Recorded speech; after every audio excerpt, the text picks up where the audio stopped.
Hello students, good afternoon. कैसे हैं आप लोग?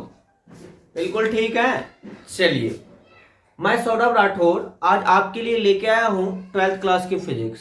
जी हाँ, सही सुन रहे हैं आप, ट्वेल्थ क्लास की फिजिक्स। जो लास्ट लेक्चर आपकी लगी थी वो थर्ड यूनिट का थर्ड चैप्टर हमने कंप्लीट किया था। मैंने आपको बताया भी था कि ये जो यूनिट है, इस यूनिट के जो तीनों चैप्टर्स है, इसको आपको अच्छी तरह से चैप्टर बाय चैप्टर वीडियो जो है इसे देखना है और एनालाइज करना, और जो डाउट है वो आप पूछ सकते हैं, कमेंट करके पूछ सकते हैं और मैं आपके डाउट को सॉर्ट आउट करूंगा। तो चलिए, अब इन तीनों चैप्टर को कंप्लीट करने के बाद अब हम चलते हैं नेक्स्ट चैप्टर की तरफ और नेक्स्ट चैप्टर स्टार्ट करना है। तो बच्चों, ये जो नेक्स्ट चैप्टर है वो है क्लासिफिकेशंस ऑफ मैग्नेटिक मटेरियल। जो भी मैग्नेटिक मटेरियल है इसे कैसे क्लासिफाइड किया गया है। इट मीन्स वो मैग्नेटिक सब्सटेंस पैरा है, डाई है, फेरो कैसे है। तो इनसे पहले आपको जानना होगा जो ये एटम है, एवरीथिंग या all substances is made up due to tiny particles which is known as atom.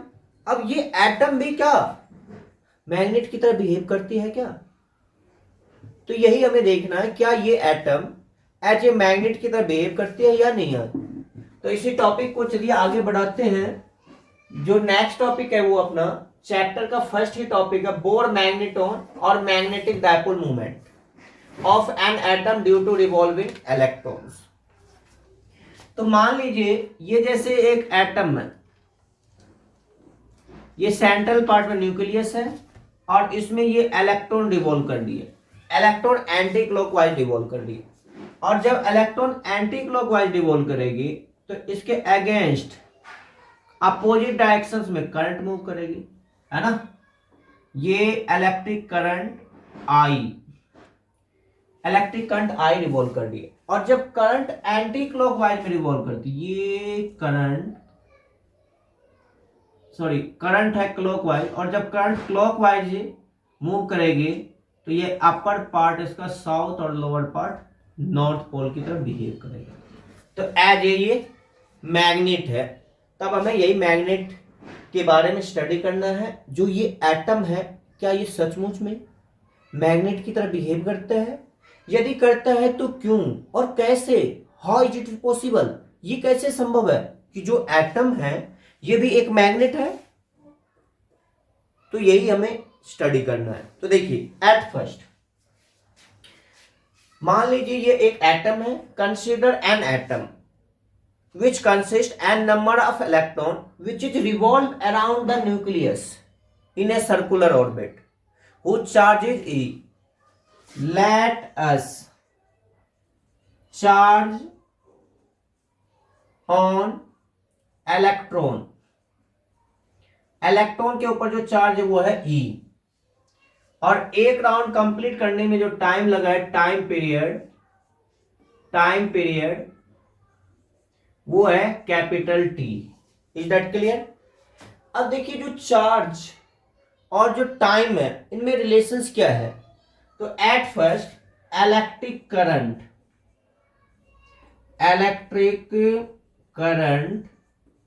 I equal to charge upon में टाइम।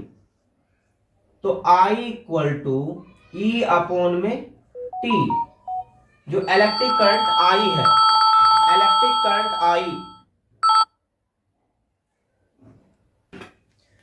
तो आई इक्वल टू ये ई बाय टी। देखिए बच्चों, जो हमने टाइम लिया ना, टाइम पीरियड के फॉर्म में लिया, क्यों? ये सर्कुलर ऑर्बिट में रिवॉल्व कर दिया है और एक राउंड कंप्लीट करने में जो टाइम लगेगा उसे हम टाइम पीरियड कहते हैं। और जो चार्ज है इलेक्ट्रॉन पे वो है ई। क्लियर है? चलिए, इनके बाद अब जैसे ही इलेक्ट्रॉन सर्कुलर ऑर्बिट में रिवॉल्व कर दिया है, तब जो इनकी वेलोसिटी होगी वो क्या होगी? Angular velocity. It means angular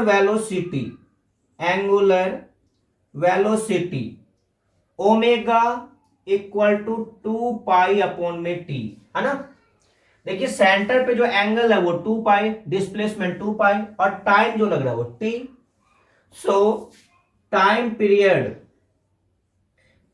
period t equal to 2 pi upon में ओमेगा, है ना। तो अब ये t की वैल्यू यहां पे पुटअप कीजिए, ये इक्वेशन 1 है।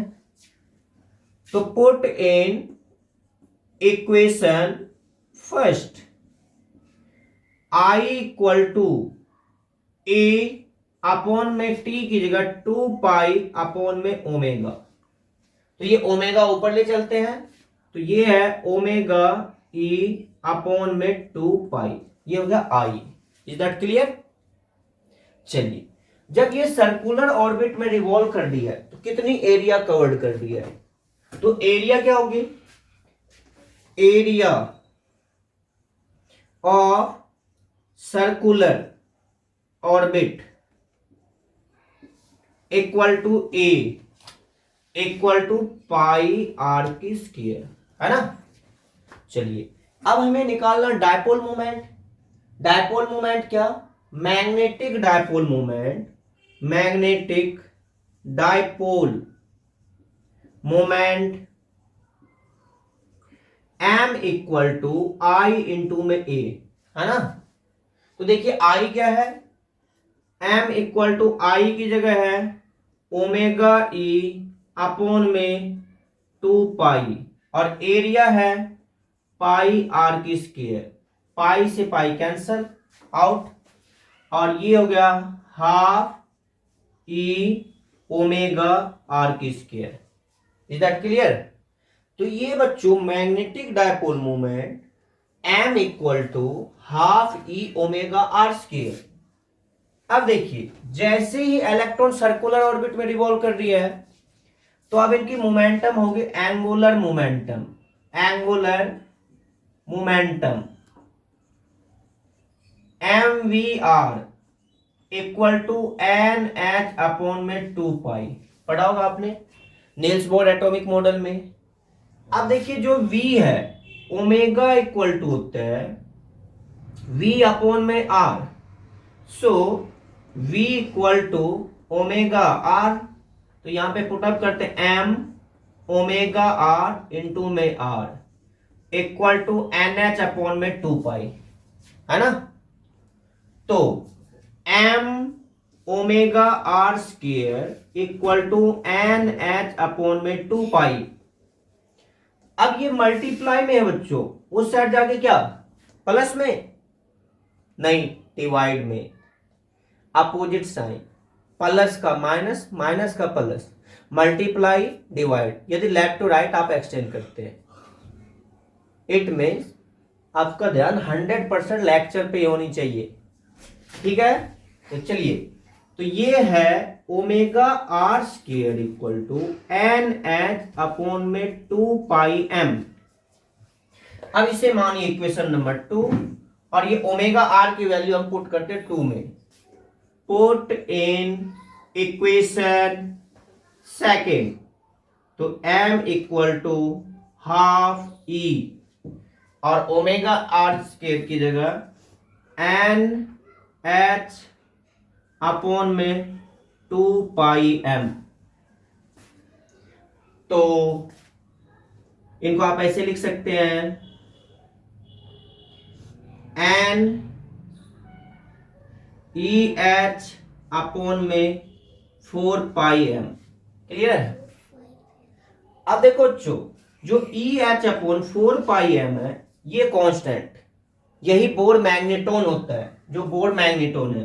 तो m equal to N mu B, it means mu B equal to E H upon में 4 pi m equal to Bohr magneton.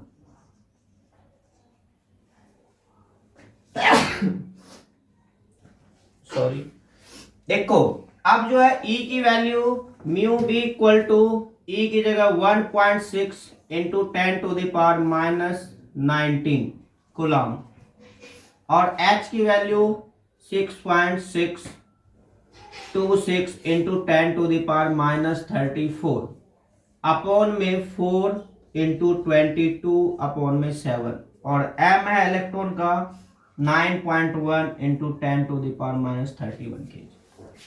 अब देखिए जो 31 है इनको कैंसल आउट करके 3 म्यू बी की वैल्यू यदि आप सोल्व करते बच्चों तो ये है 9.27 इंटू 10⁻24। ये बोर मैग्नेटोन की वैल्यू रहेगी एम्पियर मीटर की स्क्वायर। तो इस तरह से बच्चों ये बोर मैग्नेटोन, देखिए इनको ध्यान से। एट फर्स्ट आपने क्या देखा, जो एटम है ये 3 फंडामेंटल पार्टिकल्स की बनी होती है। 3 फंडामेंटल पार्टिकल्स की बनी होती है, इलेक्ट्रॉन, प्रोटॉन एंड न्यूट्रॉन। जो प्रोटॉन और न्यूट्रॉन है ये न्यूक्लियस में होते हैं और इलेक्ट्रॉन सर्कुलर ऑर्बिट में रिवॉल्व कर रही है। तो जो सर्कुलर ऑर्बिट में इलेक्ट्रॉन रिवॉल्व कर रही है तो इलेक्ट्रॉन के अपोजिट डायरेक्शन में करंट फ्लो करेगी। तो देखिए जैसे ये इलेक्ट्रॉन है, जो ये इलेक्ट्रॉन है ये एंटी क्लॉकवाइज रिवॉल्व कर रही है तो करंट क्लॉकवाइज होगी, और जब करंट क्लॉकवाइज रिवॉल्व होगी तो अपर हो जाएगा साउथ और लोअर हो जाएगा नॉर्थ एज ए डायपोल। तो इस तरह से अब यहां से हमने क्या किया, Bohr magneton it means magnetic dipole moment find out किया है। कैसे, 1 by 1 step wise. At first हमने चार्ज निकाल लिया, चार्ज ई है, टाइम पीरियड टी है। एक कंप्लीट चक्कर की बात थी इसलिए टाइम पीरियड में टी मेंशन किया। तो अब current I equal to charge upon time E upon T, और फिर टी की वैल्यू एंगुलर वेलोसिटी से निकाल दिया। ये वैल्यू पुटअप करने के बाद यहां से फिर डायपोल मोमेंट आई और ए का प्रोडक्ट, फिर इनके बाद ओमेगा आर स्क्वायर की वैल्यू एंगुलर मोमेंटम से, और फाइनली पुटअप करके जो रिलेशंस है ये निकला है m equal to n into mu B, और म्यू बी की value 9.27 into 10⁻⁻4 ampere metre square. Any more doubts? No. चलिए तो इसी तरीके से हम बोर मैग्नेटोन फाइंड आउट करेंगे। तो बच्चों अब जो है ये आपने देखा था अभी magnetic dipole moment, it means Bohr magneton. अब यहीं से बात आएगी गायरोमैग्नेटिक रेशियो। तो गायरोमैग्नेटिक रेशियो क्या होगा, ratio of magnetic moment, magnetic moment upon में एंगुलर मोमेंटम, एंगुलर मोमेंटम। तो इन दोनों की रेशियो देखनी है, the ratio of magnetic moment it means magnetic dipole moment and angular momentum. इन दोनों की जो रेशियो होगी इसे ही हम कहते हैं गायरोमैग्नेटिक रेशियो। तो देखिए अभी अभी मैग्नेटिक मोमेंट के लिए फॉर्मूला बताया था मैंने आपको, ई एच अपॉन में 4πm, और जो एंगुलर मोमेंटम होता है वो क्या, M V R equal to N H upon 2π। It means N को नंबर ऑफ ऑर्बिट्स है तो h अपॉन 2π, तो ये है h अपॉन में 2π। फाइनली ई एच अपॉन में 4πm इंटू 2π अपॉन में h, h से h कैंसल आउट, 2π 2, तो E अपॉन में 2m। अब देखिए इलेक्ट्रॉन की वैल्यू जो है वो है 1.6 इंटू 10⁻⁻19 कूलम, टू मास की वैल्यू है 9 इंटू 10⁻31 kg। अब ये है 19 और ये 31 कैंसल आउट कीजिएगा तो 12, 10⁻12, और ये है 1.6 अपॉन में 18, और ये पॉइंट हटा के नीचे 10 और 10⁻12। अब जो है इनको ऊपर ले चलते हैं, 12 और प्लस 1 -11, तो 16 इंटू 10⁻+11 अपॉन में 18। तो इनको ऐसे लिखिए 160 इंटू 10⁻10। देखिए 11 में से एक जीरो इसके ऊपर पुटअप किया अपॉन में 18, 9 2 जा और 18, 9 8 जा, 8.8 इंटू 10⁻10 कूलम पर केजी। तो फाइनली बच्चों जो गायरोमैग्नेटिक रेशियो ऑफ इलेक्ट्रॉन होगा वो होगा 8.8 इंटू 10⁻10 कूलम पर केजी। तो इस तरह से आप इलेक्ट्रॉन की गायरोमैग्नेटिक रेशियो निकाल सकते हैं। तो बच्चों अब जो है नेक्स्ट टॉपिक है, ये है मैग्नेटाइजिंग फोर्स और मैग्नेटाइजिंग इंटेंसिटी। इसे हम H से रिप्रेजेंट करते हैं। देखिए बच्चों, मैग्नेटाइजिंग इंटेंसिटी किसे कहते हैं? मान लीजिए कोई ये सोलेनॉइड है, जैसे आपको पता होगा ये एक सिलिंड्रिकल बॉडी ले लिया और इस सिलिंड्रिकल बॉडी के ऊपर ये हमने क्या किया, अदर इंसुलेटेड कॉपर वायर को बाउंड कर दिया। तो इसे हम बोलते हैं सोलेनॉइड। ये है सोलेनॉइड, है ना। अब इस सोलेनॉइड में जो ये नंबर ऑफ टर्न्स है, ये नंबर ऑफ टर्न्स जो है, number of turns equal to n, और जो इलेक्ट्रिक करंट फ्लो कर रही है, इलेक्ट्रिक करंट वो है I। अब देखिए जो नंबर ऑफ टर्न्स में कितनी एम्पियर करंट फ्लो कर रही है, इन्हीं का जो प्रोडक्ट होगा इसे ही हम कहेंगे magnetising intensity. The total product of current in ampere which is flow in number of turns in solenoids is called magnetizing intensity. It means H equal to Ni. Clear? ये H इक्वल टू Ni। और जो magnetising force होती है ये एक vector quantity होती है, definite magnitude और डेफिनेट डायरेक्शन से रिप्रेजेंट करेगी, तो इसीलिए ये वेक्टर क्वांटिटी है। H से इनको इसलिए शो करते हैं क्योंकि इनकी खोज जो है हेनरी ने किया था, इसीलिए इसे हम H से रिप्रेजेंट करते हैं। आगे अब हम क्या जानते हैं बच्चों, magnetic field intensity due to solenoid. Solenoid की वजह से जो मैग्नेटिक फील्ड इंटेंसिटी होगी वो है B equal to mu naught Ni। Clear है ना। तो ये मैंने आपको डेरिवेशंस करवाया था सोलेनॉइड की वजह से, उसमें आपने देखा था कि मैग्नेटिक फील्ड जो सोलेनॉइड की वजह से होती है वो mu naught Ni। Same thing torrid में भी, इट मींस एंडलेस सोलेनॉइड। तो आप इनको ऐसे लिख सकते हैं B equal to mu naught H, या H equal to B upon में म्यू नोट। तो जो ये है मैग्नेटाइजिंग इंटेंसिटी, या इसी को हम बोलते हैं मैग्नेटाइजिंग फोर्स। तो ये है मैग्नेटाइजिंग फोर्स। इनकी यदि यूनिट आप निकालते हैं, यूनिट क्या है, ampere metre inverse. Is that clear? चलिए अब जो नेक्स्ट टॉपिक है बच्चों वो है intensity, intensity of magnetization, magnetization, और इसे हम I से रिप्रेजेंट करते हैं बच्चों, I से। देखिए एक बार हम इलेक्ट्रिक करंट को भी I से शो करते थे, बट ये इलेक्ट्रिक करंट नहीं है, ये जो है इंटेंसिटी ऑफ मैग्नेटाइजेशन। अब इंटेंसिटी ऑफ मैग्नेटाइजेशन किससे कहेंगे, किसी भी मैग्नेटिक सब्सटेंस की जो पर यूनिट वॉल्यूम की जो मैग्नेटिक मोमेंट होगी ना, उसे ही हम कहते हैं intensity of magnetization. The net magnetic moment in per unit volume of magnets is called intensity of magnetization. It means I equal to magnetic movement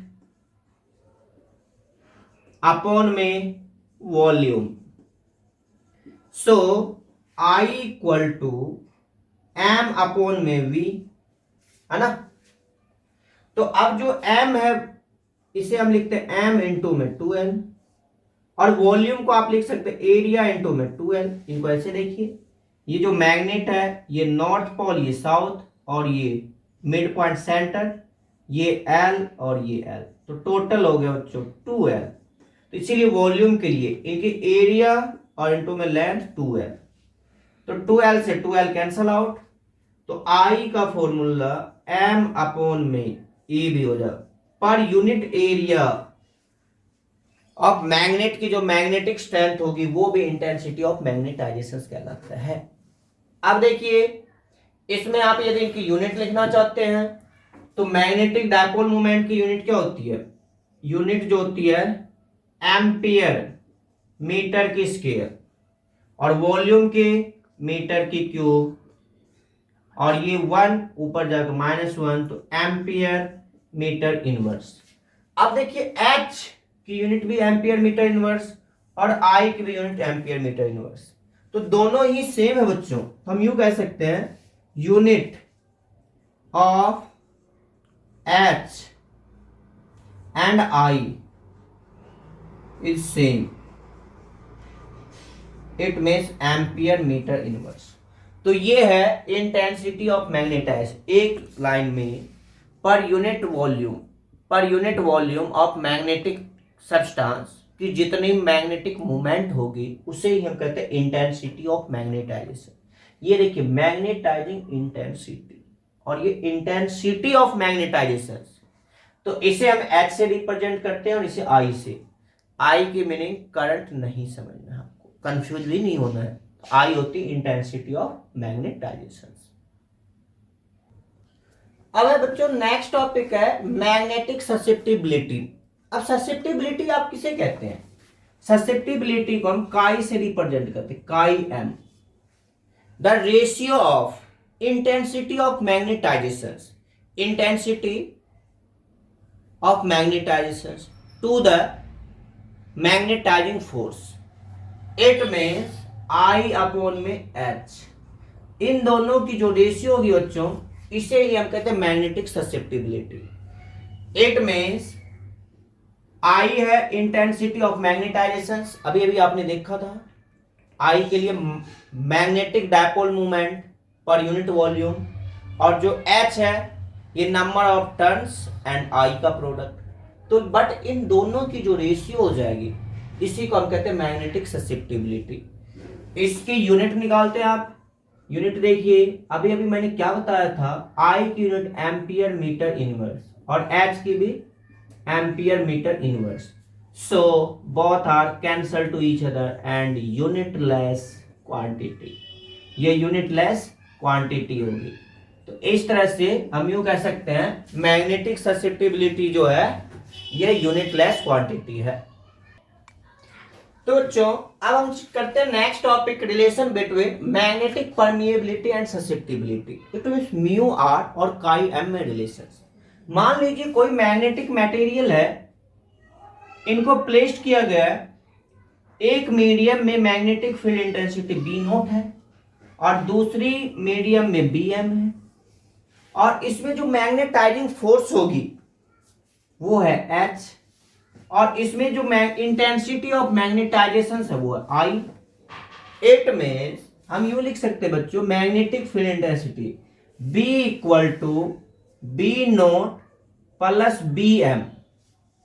magnetic field एक बार एक मीडियम है एक बार दूसरी मीडियम है, दोनों का सम हो जाएगा। मोस्ट इंपॉर्टेंट है बच्चों, बिल्कुल हाई टेक क्वेश्चन है, बोर्ड के पेपर में कई एक बार पूछा गया है, दोनों ही बोर्ड में सीबीएसई एंड एचबीएससी।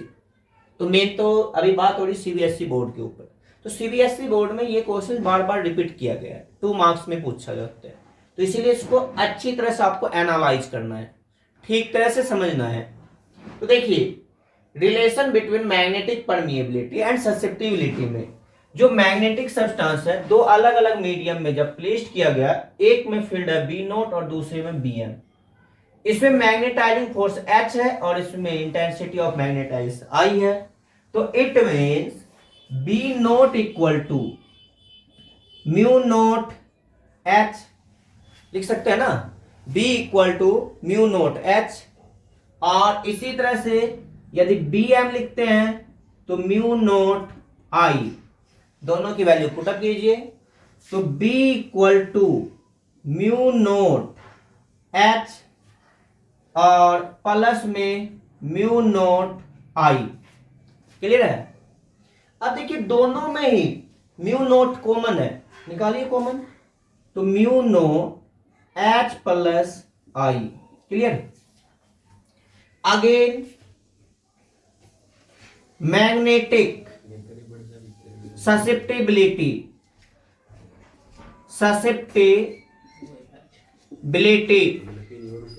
काई M equal to I upon में H, I upon H cross multiply कीजिए, I equal to chi M H.